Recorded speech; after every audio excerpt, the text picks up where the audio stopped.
thank you, Carol, for a really lovely introduction, and thank you to everyone here at Shangri-La, Carol, Deborah, Jamie, Dawn, and all their help with the archives. And just, thank you for having me here in this gorgeous location. It was really hard to get work done, but I holed myself up for a week, and I got something written. I have changed the topic a little bit, but you will hear most of what you read in the abstract, so it's not very different. But I will be introducing you to another monument in Delhi, in India, called the Qutb Complex. It's a mosque complex, and we'll be talking about that along with the Mughal garden here. So with that in mind, let me take you to the 16th century first. So in 1526, Zahiruddin Muhammad Babur, a Timurid prince from Central Asia, who was to become the founder of the Mughal Empire in the Indian subcontinent, wrote famously in his memoirs, the Baburnama, about the new landscape that he encountered. And he wrote, quote, "The cities and provinces of Hindustan are all unpleasant. The gardens have no walls, and most places are flat as boards, and there was little running water," end quote. Accustomed to the mountainous and lush environs of his home city, Samarkand, which was surrounded by charbarghs, or the four-part gardens, created by his ancestor Timur, Babur developed a visceral dislike for the foreign landscape of North India. In an attempt to transform this perceived ugliness and to bring order to the newly conquered lands and to alleviate his longing for his Central Asian homeland, Babur proceeded to create charbarghs in places such as Kabul, Agra, and Dholpur in India. The Indo-Persian charbagh is a garden divided in parts by multiples of 4 and laid out with axial walkways and waterways that intersect and create symmetrical patterns. This highly structured geometrical scheme became a powerful metaphor for the organization and domestication of the landscape, which was itself a symbol of political territory. Flowing water in channels, set to symbolize the rivers of Quranic paradise, forms a significant part of the charbagh. The effect of water was harnessed by having it cascade through terraces and by letting it flow over ridged marble or sandstone surfaces called chadars, which created ripple-like sounds akin to flowing rivers and added to the auditory and visual ambience of the garden. For the Mughals, who traced their ancestry to the Turkic Timurids of Iran and to the Mongols, nomadic peoples of the Central Asian steppes, the importance of the outdoors was not lost to them. At some point in the late 13th and 14th centuries, when nomadic Turco-Mongol and urban ruling traditions intersected in the Iranian and Central Asian regions, gardens dotted with pavilions and tents emerged as sites of political and social performance and even residence. With these nomadic ancestors, the garden was much more than just a place of leisure for the Mughals, although it was that, but it was also a site of royal ceremonies, courtly rituals, and social functions. For the Mughals, gardens established an unmistakable continuity with their grand Timurid and Mongol past, and their present as rulers of newly conquered lands where their authority had to be established. It is no surprise then that this 1555 painting called The Princes of the House of Timur, begun during the reign of the second Mughal emperor Humayun, who's seated here, Babur's son, which shows the ruler enjoying a garden party, was most likely modified by Jahangir, the fourth Mughal ruler, expanding it to become a complex genealogical study through the inclusion of Akbar, his father, and his son Shah Jahan. So 4 Mughal emperors who were not alive as adults at the same time found themselves seated together in a garden pavilion, highlighting the continuing importance of the garden as a political metaphor. It is pertinent to note that this is a fairly large painting on cotton and could have possibly been used as a tent hanging in an outdoor setting. In 1531, Babur was finally laid to rest in one of his gardens called Bagh-e-Wafa, or the Garden of Fidelity, in Kabul. Gradually, as metaphors of paradise, charbaghs became settings for Mughal mausolea, leading to the creation of structures such as Humayun's tomb and Taj Mahal. However, gardens were not just the domain of the Mughals. While they did begin the charbagh tradition in the subcontinent, the pre-Mughal Muslim sultans of North India also had a tradition of placing tombs near artificially created water bodies and water wells, and they also artificially created water wells in green zones for the very functional reason of water harvesting and hunting. Although not much of Babur's original gardens survive, they are testament to his love of the landscape and his astute sense that garden design was linked to the control of territory. Babur's recollections of his military expeditions and exhaustive descriptions of landscape and flora and fauna of the regions he encountered in his memoirs, a text authored by him written in Charghatay Turkic, the spoken language of the Timurids, instead of the formal court language Persian, also points him out as a singular 16th century monarch who can be characterized as an inveterate traveler and indeed sightseer.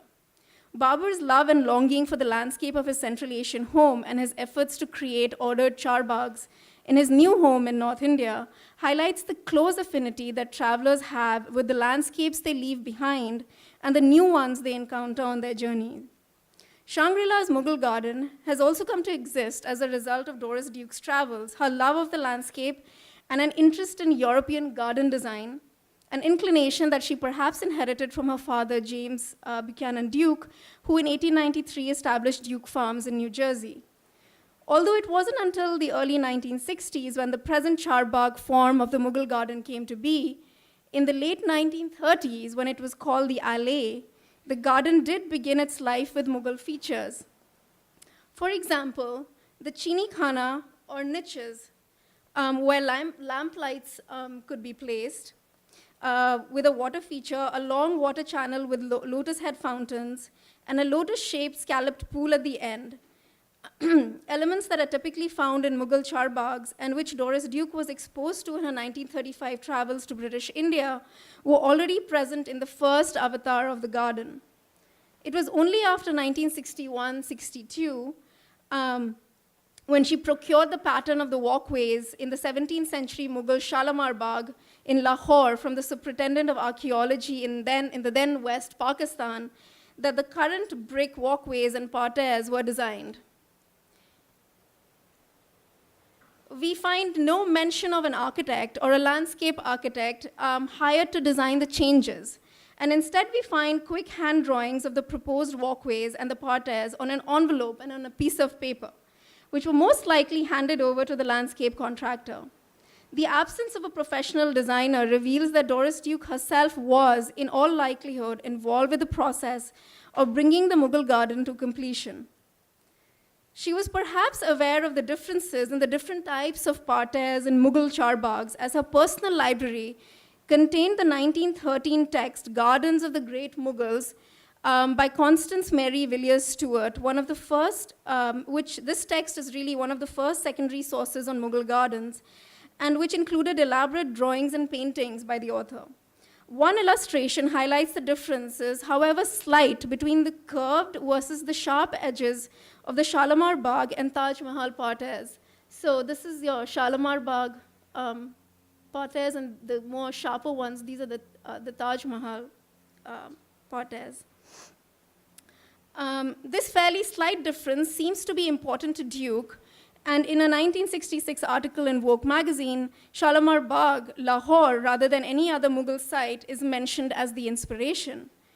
Even though she was completely besotted by the Taj Mahal, leading to its influence in her bedroom suite, it is to Shalamar Bagh, one of the jewels of Mughal garden design, and a must-see on every tourist itinerary to Lahore, to which she specifically returns in the 1960s.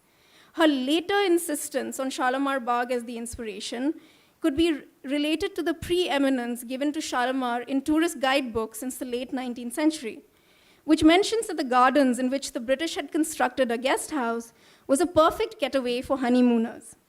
In addition, we do know that she visited Lahore as part of her honeymoon travels in 1935, as this photograph of the Mughal Lahore fort shows us. Therefore, it is also likely that she visited Shalamar Bagh, a favored tourist site by the 1930s. Clearly, Doris Duke had a personal role to play in the final design of the Mughal garden at Shangri in the 1960s, and she was savvy both as a lover of Mughal design and as a traveler to know that while the Taj Mahal was a tomb situated in a charbargh, Shalamar Bagh was a Mughal charbargh proper, which was historically has been used by rulers for leisure. Her participation in the Mughal garden's design suggests that she was not just a collector of arts, but also a keen observer of the landscapes that she encountered in her travels. However, I would like to suggest that it was not just the Mughal gardens that Duke encountered on her honeymoon travels in British India.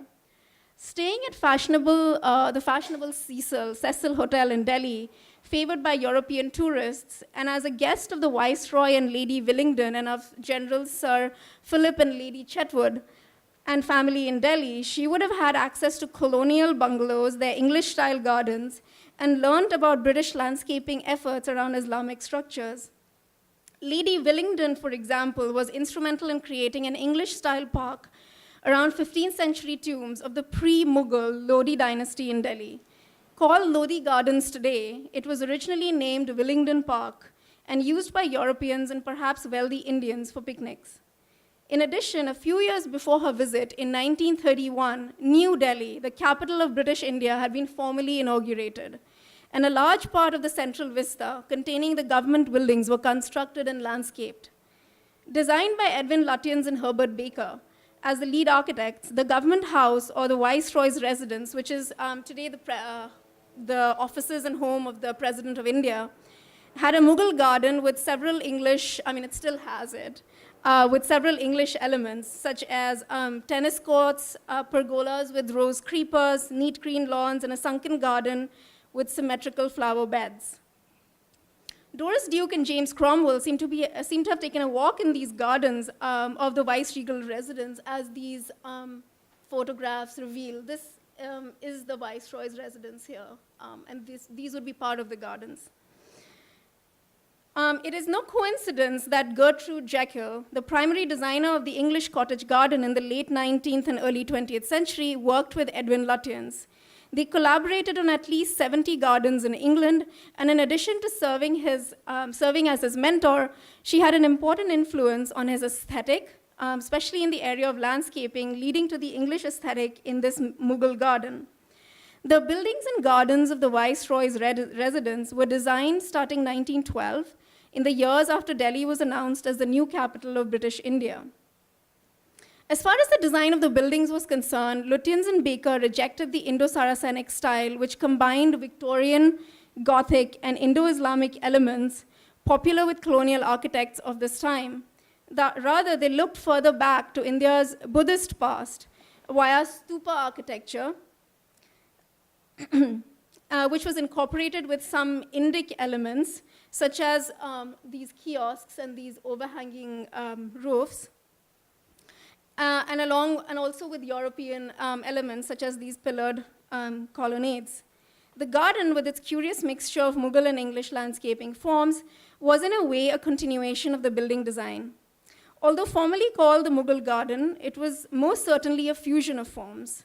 The question, however, is not so much about authenticity, but rather that the ways in which it reveals that the colonial authorities employed design to establish themselves as the legitimate rulers in the subcontinent. While Delhi had always been a popular tourist destination for Europeans, it was after the coronation Darbar of 1911 of King George V and Queen Mary when it became the capital of British India. And then, the city began to attract a lot of tourists. Delhi, with its centuries of Muslim rule and a palpably Islamic urban fabric, combined with the future plans of designing imperial Delhi with a European appropriation of Indic forms, was to be the global showcase of the British Empire. The front page of the Illustrated London News, dated December 23, 1911, depicts a group of European tourists surveying ruins, which are supposedly part of Delhi's historic landscape. The caption reads, quote, "Signs of dead glories which are to be made alive, ruins of old Delhi, objects of interest to visitors in Delhi for the Darbar." Recalling the recent announcement of the change of capital, the text continues, "The ancient capital of the Mughals is to regain its proud position. Its dead glories are to live again. The King Emperor has spoken. Delhi, always the center of intense historic interest, is to add still further to its claims upon the imagination. Literally for miles, the plain is covered with these ruins. Evidently here is the soil rich for the spade of the archaeologist. The British Empire, armed with the knowledge-generating expertise of archaeology, were being constructed as the legitimate successors of the Mughals. Such legitimacy was also claimed through performance, as the British royals took part in a typically Mughal act called Charoka-e-Darshan by displaying themselves at a window or balcony in the Red Fort during the 1911 Delhi Darbar.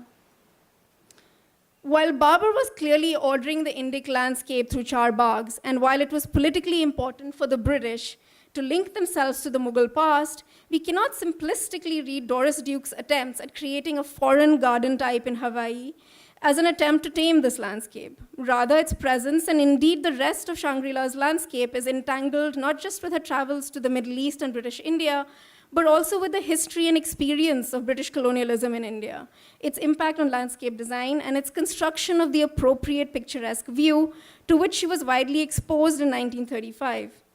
Much like the experience of traveling, it was the fear of the unknown mingled with the desire to experience the exotic that greeted the British colonialists in the Indic subcontinent in the late 18th and early 19th centuries. Tourist space, it has been suggested by scholars, is intimately linked to colonial space, and tourism, much like colonialism, is strongly influenced by a desire to experience otherness. While there was an overwhelming desire to experience the different, there was also an attempt to make the unfamiliar familiar. For example, the hill station emerged as a home away from home for the British in India, who would escape the heat of the summer to the towns in the hills. As seen in these postcards, the hill station was a 19th century invention which transformed mountains into tamed hill towns with churches, military cantonments, bungalows, and cottages. In order to make colonialism viable in this alien landscape, the landscape itself had to be domesticated, and this was done through the use of the picturesque aesthetic.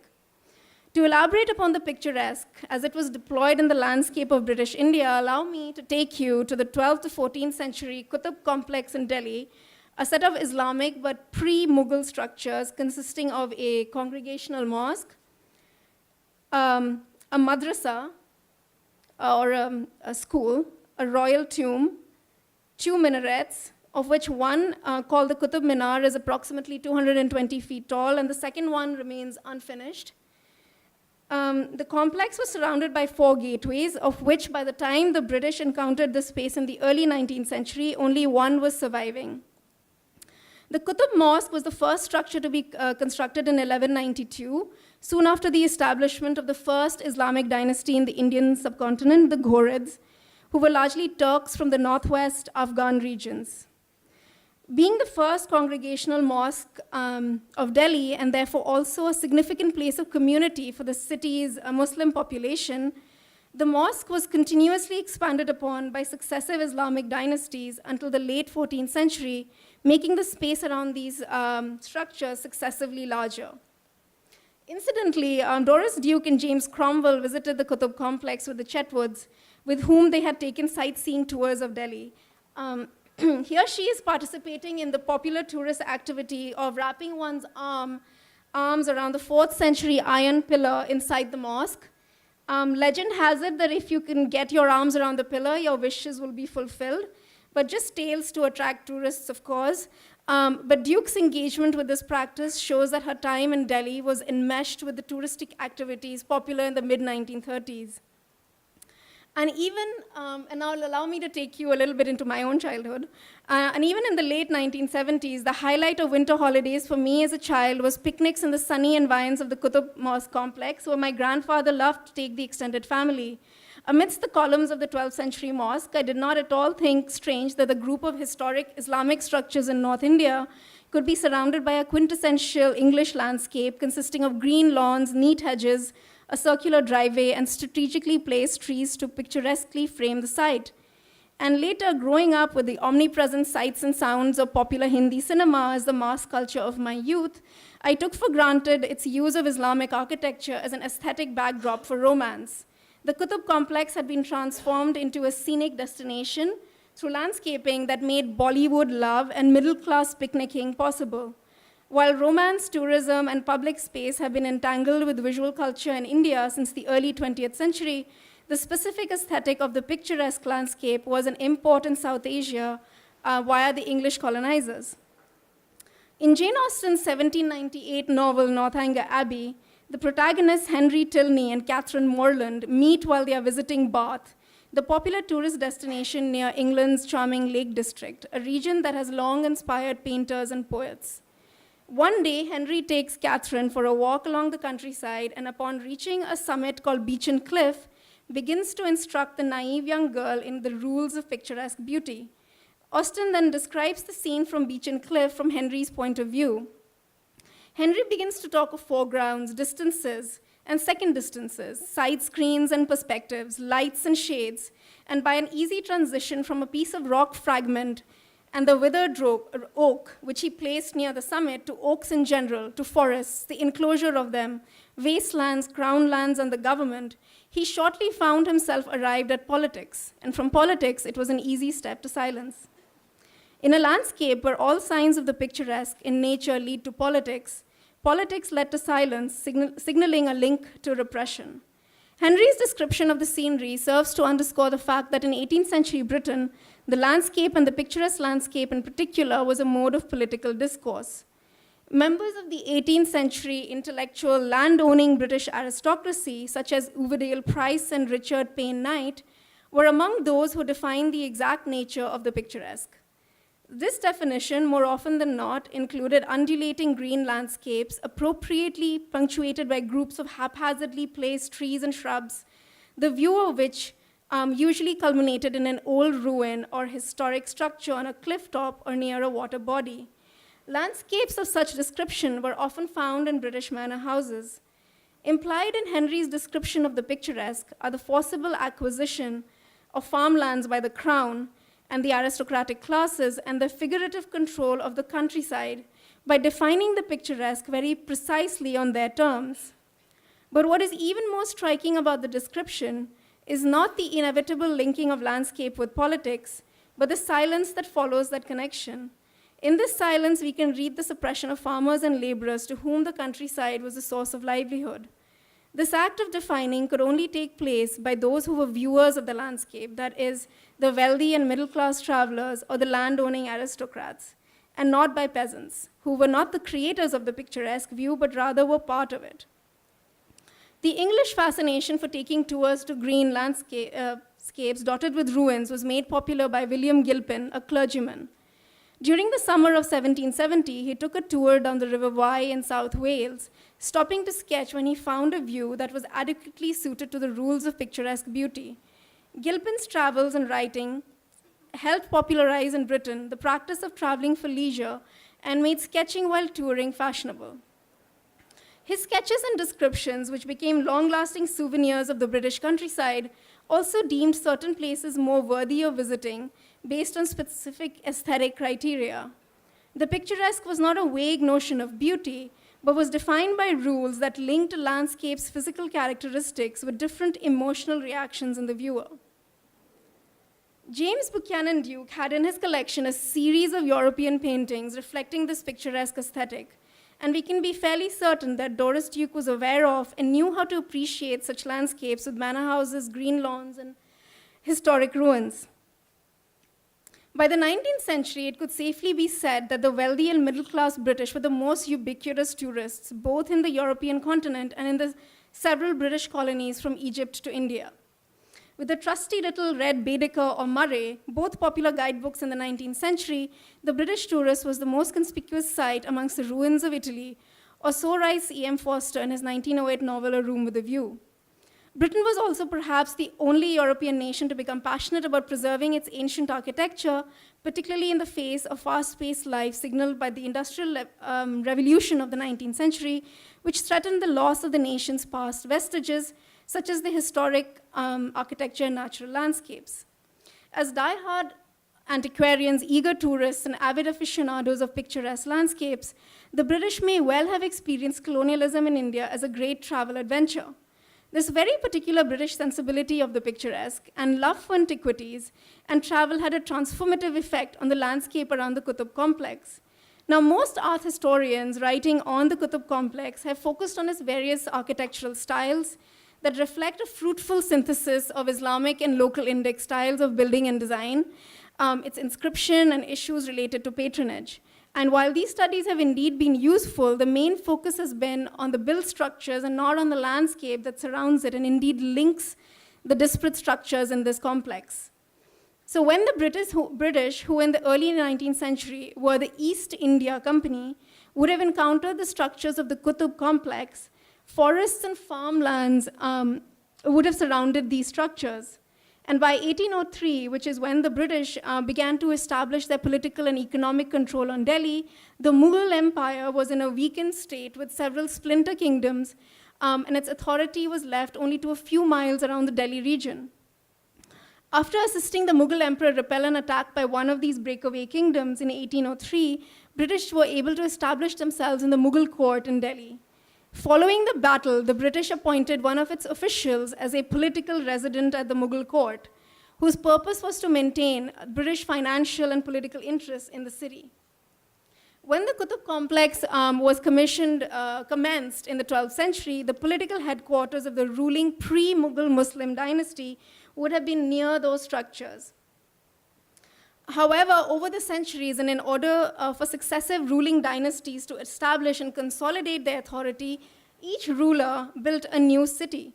Consequently, several remains of historic cities are visible today on the urban fabric of modern Delhi. The last of these cities was located approximately 12 miles north of the Qutb area and was built in the 17th century by the Mughal Emperor Shah Jahan. Called Shah Jahanabad, it remained the capital of the Mughals until complete political takeover by the British in 1858. Therefore, in 1803, when a British political resident was established at the Mughal court, the Qutb was somewhat removed from the seat of the Mughal capital. The distance made the Qutb, both for the Mughal and the British elite, a favored weekend getaway from the noise and dirt of the city. The very English practice of leisure travel gradually started becoming part of elite Indic consciousness. Of course, the practice of traveling and recording one's experiences did occur in the Indic subcontinent before European presence. Al-Biruni, an 11th century Iranian scholar, and Ibn Battuta, a 14th century Moroccan explorer, visited India and wrote descriptive texts recounting their travels. And of course, there was Babur, the lover of gardens and landscape. But Al-Biruni, Ibn Battuta, and Babur do engage with the natural landscape, but the main goal of their observations of geographical and architectural features seems to be to document India's religious traditions in an anthropological manner and not to reveal their experience as leisure tourists. It is also important to remember that while Islamic tombs developed gardens around them, such as Humayun's tomb here, the Qutb or any other pre-Mughal or Mughal mosque, mosques never had any formal gardens around them. Unlike the picturesque English garden, the Mughal charbargh was an aesthetic and a working landscape with fruit orchards, which supported the tomb it surrounded, or the waqf or the trust foundation of the garden in question. Mughal gardens were new enclosed landscapes and not gardens around pre-existing historic structures like the English landscape around the Qutb, which I will shortly discuss. To be sure, the Mughals did travel to their gardens in Kashmir or elsewhere for rest and relaxation, but that travel was never quite in the 19th century English touristic mode with guidebooks and sketchpads in tow. Returning to 19th century Delhi, where there was now a dual system of authority with the British as prominent fixtures in the Mughal court, we see a developing interest in travel for leisure. Linked with this was the growth of a new painting tradition that combined Mughal court painting style with British interest in landscape.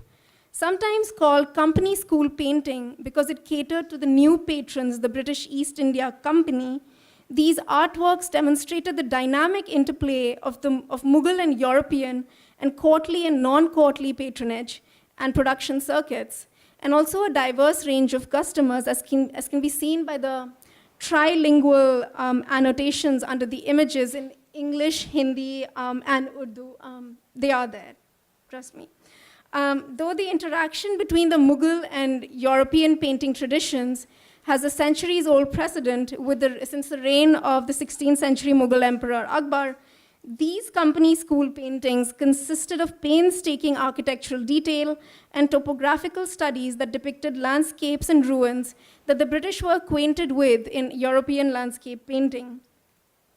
As early as 1815, sets of views that included the historic landmarks of Delhi and Agra were created for the Mughal nobility and European residents and travelers, and which quickly transformed that art form into collectible souvenirs. Making their way to England, these small and portable paintings began to be replicated as views on porcelain Staffordshire ware, which also made India accessible to armchair travelers in England. Although the Mughals in Delhi had earlier been engaging in travels to historic sites, it was mainly for pilgrimage to Sufi shrines or to display their royal regalia while on their way to the city's mosque for Friday prayers. With British presence came a developing interest in travel for leisure, an interest which came to be reflected in art patronage, which Delhi's elite commissioned and collected, such as this carved ivory box with miniature paintings consisting of views of historic Indo-Islamic sites, including the Qutb Minar. When the Mughal emperors traveled to the Qutb area for leisure or pilgrimage, they resided in a late 18th century palatial structure constructed in a village behind the Kudo Complex. However, one British political resident during the 1840s had somewhat more grandiose plans.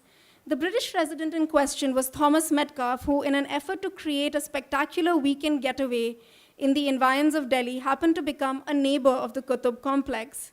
Adding 2 floors, verandas, and landscaped lawns, Metcalfe converted a 16th century Mughal tomb adjacent to the Qutb area into his weekend retreat and called it Dilkhusha, or Delighter of the Heart. So fond was he of this enchanting house that it was prominently included in a sumptuously illustrated and meticulously annotated album titled Reminiscences of Imperial Delhi, which he commissioned in 1844 as a gift for his daughters, Emily and Georgina. These images depicted Delhi's elite life and architectural splendor and attempted to present his daughters then away in England with views of the city's typical sites, several depicted as monuments and picturesque landscapes. It was Metcalfe's attempt to visually transport his daughters back to their idyllic childhood in the Mughal city. This album was a gift and a cherished family heirloom, but more importantly, the album also presented the Metcalfe family in England with views of the sights of Delhi in picturesque landscapes. Central to the acceptance that a landscape is indeed picturesque or like a picture is a spectator who gives it that status. Neither can exist without the other. Further, the suffix scape denotes an extensive view or scenery. So even before land can be deemed picturesque, it must be part of a dynamic process of seeing to be called landscape. Simon Schama traces the etymology of the word landscape to the Dutch landskap, which means human occupation and jurisdiction over a space as much as a pleasing object to view or depict. If human agency through sight or actual physical activity shapes landscape, then surely that results in the production of unequal power relations. But this argument, however, has been made abundantly before in the context of regulatory laws in urban spaces and landscape painting. And while power is central to this analysis, I suggest that landscaping and the creation of picturesque views produces a historic structure into a monument in the modern touristic sense. Scholarship on the afterlife of monuments in South Asia considers monuments to be sites that produce knowledge. As conspicuous visual remnants of the past, historian Tapati Guha Thakurta argues that colonial archaeological surveys and monuments have been fashioned as repositories of the history and identity of a culture or nation. She also agrees that historic structures become legally defined as monuments after the 1904 Ancient Monuments Protection Act. But her line of argumentation does not lead her to examine the details of ground reality around historic structures. Did simply the passing of a legal act by the Archaeological Survey of India make the historic structure into a monument, or were there other physical processes at work? By examining landscaping, which has rarely been studied as a part of colonial archaeological praxis, I am suggesting that the monuments do not simply produce knowledge, but that certain modes of knowledge, in this case landscaping, also produces the monument as a socio-cultural entity operating in the public sphere. Colonial landscaping was a political act, complicit with the acquisition of land, the creation of new approach roads, the laying out of green lawns and gardens, and the setting up of desirable viewing locations, which produced the site as a monument for the contemplation of elite visitors. But what exactly does it mean to be produced as monument? I posit that it's a process through which the usage of the site is defined. This, in the colonial encounter with Indian architectural antiquity, meant becoming a site to be viewed for leisure or a location from which to view the landscape, a location from which to view the landscape or become a site of intellectual contemplation or an enclosed zone for tourism. But I do not wish to simply suggest that colonial archaeological praxis through landscaping revealed only the tangible presence of oppressive power, but rather that it also made possible its opposite, that it's resistance. Landscapes, I believe, can be sites of agency as much as they can be instruments of control. Subjective experiences of landscapes do not have to be necessarily limited only to experiences of leisure, but can also be extended to an experience, leisurely or not, to an experience that leads to resistance. In this sense, it is politically imperative to conceptualize of the subjective experiences of landscapes as a powerful tool against the power of landscape as ideology. In tracing the Qutb's process of becoming monument, a visit to its neighbor Thomas Metcalfe's new residence, Dilkhusha, is perhaps worthwhile. Titled The Southwest View, the illustrations of Dilkhusha in the Delhi album show not just the residence, but also what can be seen from it. That is the Qutb Minar, mosque, gateway, and a tomb. While most of the images of architecture in the Delhi album are frontal, Dilkhusha, being the Metcalfe's family's leisure residence, is set up as a location to view picturesque sites. In the neatly manicured English-style lawns, lined with carefully arranged flower beds, are pavilions which are deliberately meant to look old. Today called Metcalfe's Follies, these pseudo-old pavilions, often placed on artificially fashioned mounds, provided a comfortable seat to view the landscape. Describing the view, he writes, "The southwest view of a quiet little residence at the Qutb, prettily situated and of convenient access whenever retirement or change of air is desirable. Metcalfe manufactures the pretty situation to his taste, much like the gently undulating greens of the English countryside, and convenient access is key to the profitable enjoyment of a place of leisure. This reveals the particular British fascination with rolling green landscapes as signifiers of the picturesque, and that in order for such settings to be adequately so, they had to be dotted with ancient structures of some sort, breaking the monotony of the plain, uninterrupted view. The need for easy access and its deliberate proximity to the Qutb signifies a desire to use these structures and their environs in a manner deemed appropriate to the elite British. Although Thomas Metcalfe only acquired the lands adjacent to the Qutb, that is Dilkhusha, and not the Qutb grounds proper, the position of his weekend home, which provided spectacular views, made the Qutb a borrowed landscape for Metcalfe, which he did not legally own, but he could visually claim and easily access. However, this claim was not simply figurative, and Metcalfe even managed to receive economic benefit from Dilkhusha's proximity by converting a 15th century gateway into the Qutb, which happened to be located on his estate, into a guest house, complete with a European fireplace and a swimming pool for honeymooners and travelers who was wishing to enjoy the historic ruins. Thomas Metcalfe's daughter, Emily's journal, reveals that she often walked to the Qutb Minar, climbed its 200-odd steps, only to eat mangoes in seclusion and wild abandon, because her father thought the process unbecoming of ladies in polite company. For her, the Qutb was a garden ornament to view, a place of leisure, and most significantly, a place of transgression where she could break the established codes of Victorian patriarchy.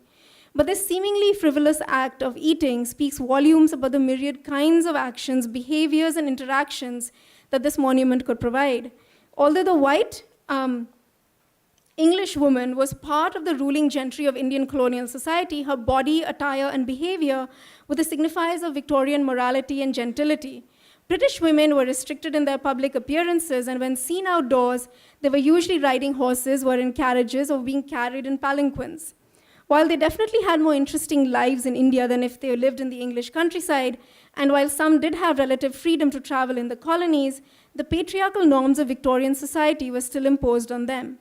In a context that either kept white European women secluded in the domestic sphere or exposed at public functions, the garden became an in-between space between the interior and the exterior, a space of refuge for many white European women. The garden and its activities that it offered, such as picnics, leisurely walks, sketching, and gathering of flowers, were considered appropriate female behavior according to Victorian propriety. However, the gardens were also a place of pleasure and rest where the women had more liberty to do as they pleased. In a sense, the garden constituted a space of unfettered movement without the watchful eye of a chaperone or a male relative. Several became well-known painters and garden designers, such as Marion North and Lady Charlotte Canning. Marion North's oil painting of the Taj Mahal presents the popular tomb from an atypical non-touristic view, which highlights the garden rather than the marble tomb. The bulk of Taj paintings and photographs emphasize the symmetry of the tomb, but North's painting reflects her deep love of the garden and interest in horticulture. On the flip side, however, the ways in which North frames the Taj with foliage and flowers shifts the tomb from a Mughal garden setting into a picturesque, idealized, and maybe even English landscape. Between 1856 and 1861, Lady Charlotte Canning designed and improved the gardens at the Governor General Retreat at Barrackpore on the outskirts of Calcutta. Even though she designed a European garden at the residence, her letters to friends reveal that she feels that the garden is, quote, more English than she approves, and that she is, quote, quite glad when local plants such as bamboos, coconuts, and palms creep in. And when she passed of a sudden illness, a memorial photographic album dedicated to her is annotated and added onto by none other than her close friend Emily Metcalfe, who includes a set of pressed flowers from her grave as a poignant tribute to Charlotte Canning. Both women express their distinct identities and reveal their voice through their skill and engagement with the arts of gardening and scrapbooking. Returning to Emily Metcalfe's younger days, Thomas Metcalfe's injunction to her to not eat certain juicy fruits simply because it would present her, an English lady, as not quite properly English, is an example of Victorian societal restriction. The question is not so much about being able to eat certain fruits or not, but rather about what kinds of behavior were considered appropriate in public. Therefore, Emily's running off to the top of the Qutb Minar to eat mangoes and oranges in wild abandon was more than just a picnic. It was an act of rebellion, and most importantly, it was the historic structure that provided her with a space of license, a space where she could transgress the morality of Victorian patriarchy. For Emily, the landscape monument became a special space, an elsewhere to which she could escape. Ironically, Emily's escape from patriarchy at the Qutb was only made possible once the monument gradually became restricted to local inhabitants. In 1828, about 20 years before the Metcalfes began enjoying their weekends at Dilkusha, Major Robert Smith, the engineer at Delhi's British military garrison, was asked to repair the Qutb Mosque and Minar. Smith is perhaps best known for adding a cupola to the top of the Minar, which was meant to replace a 14th century structure. His replacement was so incongruous that the 19th century architecture historian James Ferguson called it a quasi-Gothic Indian canopy. But what interests me most about Smith's cupola is not so much its stylistic lineage, but the shifts that it undergoes in the landscape on the basis of that style. Smith chose this design, as he writes, due to the lack of any written or visual evidence of its original style. He mentions that the oldest local inhabitants described a plain square top with 4 pillars, but chooses to dismiss them as imprecise. Nevertheless, he attempted to return to his supposed original, a slippery act, because even if one learns of an original look, there are several choices that one can make in returning to that original. Choice makes every attempt at finding an original replacement also go hand in hand with creating something new. The monument, therefore, does not begin its life as a monument, particularly when the surrounding space is understood to be part of it. Changes must be made to it in order for it to be produced as such. The afterlife of Smith's cupola is a remarkable example of this process.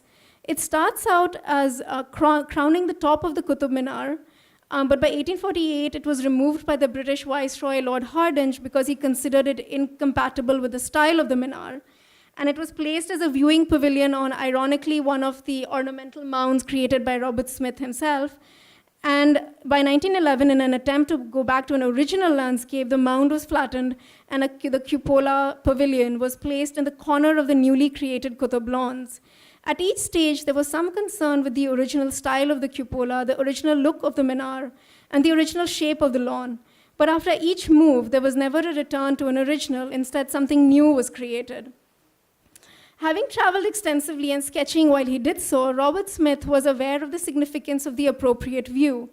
So the space around the minar was cleared, and the excess earth was created, as Smith describes them, ornamental mounds and viewing seats. Trees were planted, and makeshift guest house was created to make this place more comfortable.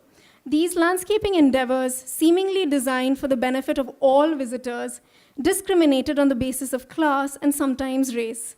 All structures, wrote Smith, were laid open for access and inspection, but no persons or cattle were to occupy it. In specific, the space around the minar was to be used only by those who wanted to genuinely contemplate the structure. This move, of course, restricted any regular traffic which might have used the road in front of the minar as a daily access way, and enclosed the space only for those who were involved with so-called genuine intellectual inspection. Although all visitors, European and Indian, were asked not to injure the antiquities, there was a clear injunction against natives of the lower classes, who were asked not to climb the minar in large numbers and to refrain from making excessive noise. These rules authorizing segregation, restricting entry, and creating designated zones for viewing occurred as a corollary to the landscaping and manufactured an elite zone teaching the public exactly how these ancient structures ought to be appreciated.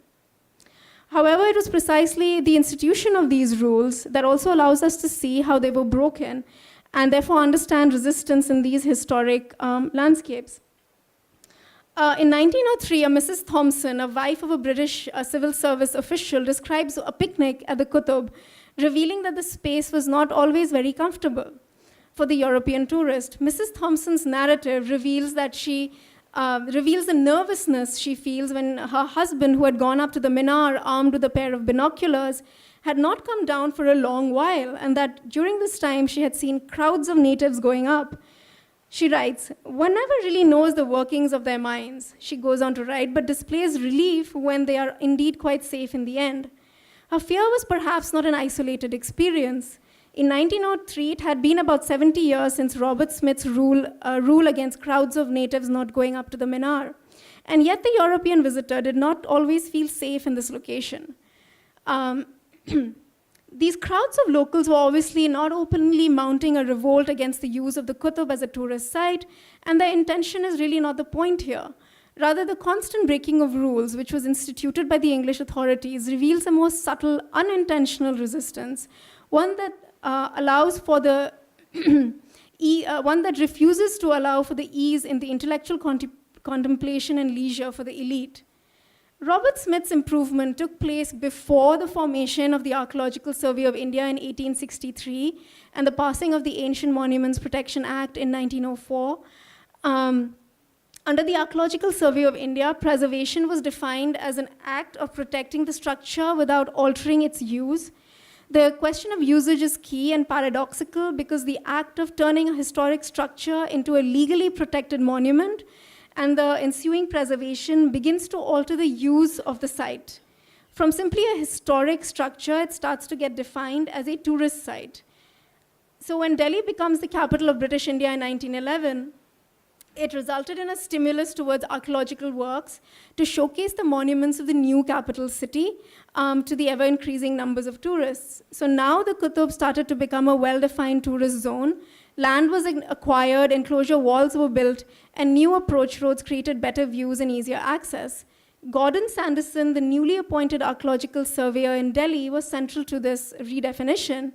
In his letters to the Chief Commissioner of Delhi at the time, William Haley, he stresses the need to create a chain of interesting monuments for the growing number of visitors now flocking to the capital. He had hoped to create a tourist circuit that linked some of Delhi's major monuments. He envisioned a link from Safdarjung's tomb, a resting place of an... Oh, sorry about that. Yeah. So he envisioned a link and to create a chain of interesting monuments from Safdarjung's tomb, a resting place here. So he wanted to create, kind of a chain of interesting monuments, making sure that they were all linked together.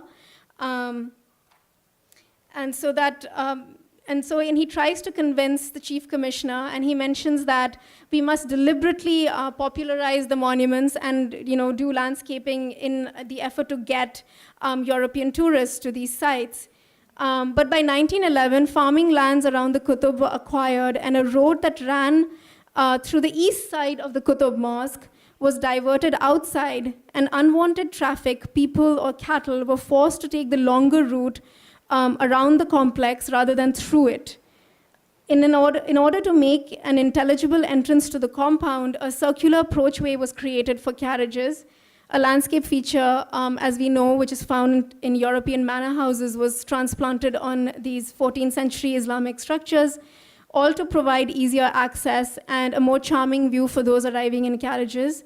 An old guest house, which happened to be in the way of the circular roads, was demolished to provide an uninterrupted view of the gateway and some pillared colonnades. A second guest house, one that did not obstruct the view, was enlarged with a veranda where visitors could sip tea and enjoy the view. In fact, the mound in front of the minar housing Smith's cupola was removed just to, as Sanderson explains, improve the aspect of the guest house.